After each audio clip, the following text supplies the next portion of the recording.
আজকে ঝটপট একটি রেসিপি নিয়ে চলে আসলাম। আমরা আলুর চপ বেগুনি খেয়ে থাকি, তবে একসাথে দুটাই একবারে তৈরি করা যায় সেই রেসিপিটা আজকে দেখাবো। হ্যালো ফ্রেন্ডস, আসসালামু আলাইকুম।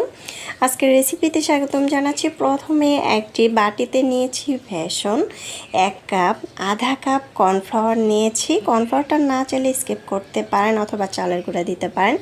মরিচের গুঁড়া, ধনিয়ার গুঁড়া, জিরার গুঁড়া, তারপর হচ্ছে সামান্য হলুদ 1/2 চামচ করে দিয়েছি। টেস্টি সল্ট দিয়েছি সামান্য একটু দিয়ে এখন ভালোভাবে অল্প অল্প করে পানি দিয়ে একটি ব্যাটার তৈরি করে নিচ্ছি। দেখতে পাচ্ছেন সামান্য একটু লবণ অ্যাড করেছি, ঘনটা এতটুকু হবে দেখতে পাচ্ছেন। এখন আমি বেগুনটাকে এভাবে পাতলা পাতলা করে কেটে একটু লবণ দিয়ে ভিজিয়ে রেখেছিলাম। আগে থেকে আলুর ভর্তা তৈরি করে নিয়েছে, আলু সিদ্ধ করে।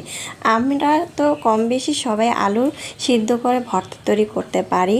আলু সিদ্ধ করার পরে ধনেপাতা, শুকনো মরিচ, লবণ পরিমাণ মতো দিয়ে পেঁয়াজ বেরেস্তা দিয়ে আমি আলুর ভর্তাটা তৈরি করে নিয়েছি দেখতে পাচ্ছেন। এখন আমি কিভাবে তৈরি করছি সেটা আপনারা একটু খেয়াল করলেই কিন্তু পারবেন। দেখতে পাচ্ছেন আমার এটা কিন্তু তৈরি করা হয়ে গিয়েছে। এখন আমি এইভাবে সবগুলো তৈরি করব আর এটার মধ্যে একটি পিন ঘেঁটে দিব। দেখতে পাচ্ছেন এভাবে কিন্তু সবগুলো তৈরি করে নেব।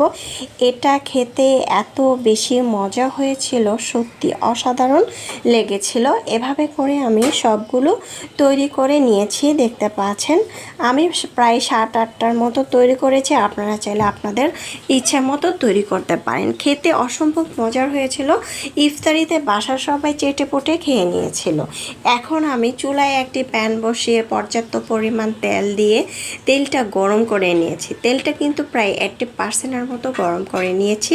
এভাবে আমি বেসনের মধ্যে ডুবিয়ে তারপরে তেলের মধ্যে সবগুলো ছেড়ে দেব। ছেড়ে দিয়ে উল্টিয়ে পাল্টিয়ে ধৈর্য ধরে চুলার পাশে দাঁড়িয়ে ভেজে নিতে হবে। এটা যখন খুব সুন্দর করে ভাজা হয়ে যাবে তখন আমি এটা উঠিয়ে নেব।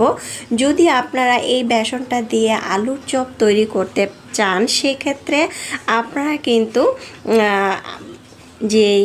যদি বেশি ফুলাতে চান সেক্ষেত্রে এখানে অ্যাড করতে পারেন সোডা অথবা খাবার সোডা।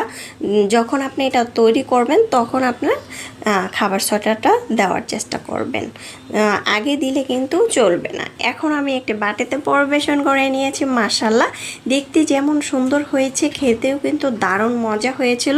আশা করছি রেসিপিটি একবার হলেও ট্রাই করবেন। রেসিপি ভালো লাগলে চ্যানেল সাবস্ক্রাইব করে লাইক দিয়ে পাশে থাকবেন। আল্লাহ হাফেজ, এনজয়।